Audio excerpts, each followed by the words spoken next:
Me and the bolos won't pan out again. Me and the bolos won't pan out again. Break out your bad, baby, break out your bad. Break out your bad, baby, break out your bad. Me not the bolos popping up again. Me bombo clat, baby, not again. Break out your bad, baby, break out your bad. Break out your bad, baby, break out your bad.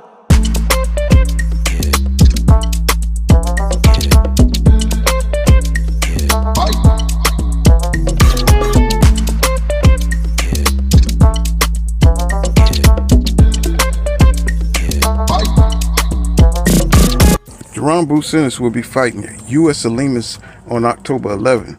Now, there's a lot of pressure on Jaron Boots Ennis to go in there and perform and KO U.S. Alimas, because Jaron Boots Ennis is looked at as the guy to take over as pound for pound #1 after Terrence Crawford get up out of here. So that means Jaron Boots Ennis, there's a lot of expectations on him, especially it being a tune-up, and he could have fought anybody besides U.S. Alimas. They're looking at Virgil Ortiz. They're looking at Backroom Montalive. They're looking at Sebastian Fundora. And they leaving out. They even left out one guy, which is Abbas Barrero, who's a WBA champion, and that guy can scrap. So Jaron Boots Ennis got a lot of work to do. He's been 28 and in his prime, and we know how he performed down at 147. He destroyed Amanda Staniosis, right? Destroyed him, right? Made him retire on his stool. He's going to have to do some more of the same stuff up here at 154, because the world is looking at Jaron Boots Ennis. I mean, he is the Black Thor of Philly, right? So, but he's got to prove it at 154.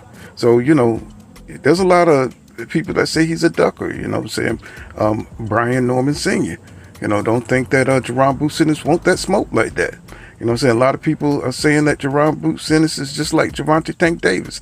He just want to fight the fights that he want to fight. I'm hoping that that's not the case, because the man passes the eye test. He's flashy. He's got power in both hands, and he switches up in the ring. He makes adjustments, But the only problem is that when he goes in for the kill, he leaves himself a little open, He was able to take those punches at 147, but can he do the same thing at 154?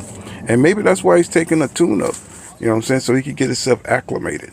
We're going to have to wait and see what Jaron Boots Ennis do at 154. Something tells me that he's going to shine on October 11th. I think he's going to get U.S. Alima up out of there, Or people are just not going to believe the hype, because he looks at that Virgil Ortiz Jr. fight as a super fight, right? And that's cool and all, Virgil Ortiz Jr. is a warrior. He can scrap. He's got strength. He's got power. He's a pressure fighter. He can box. And they're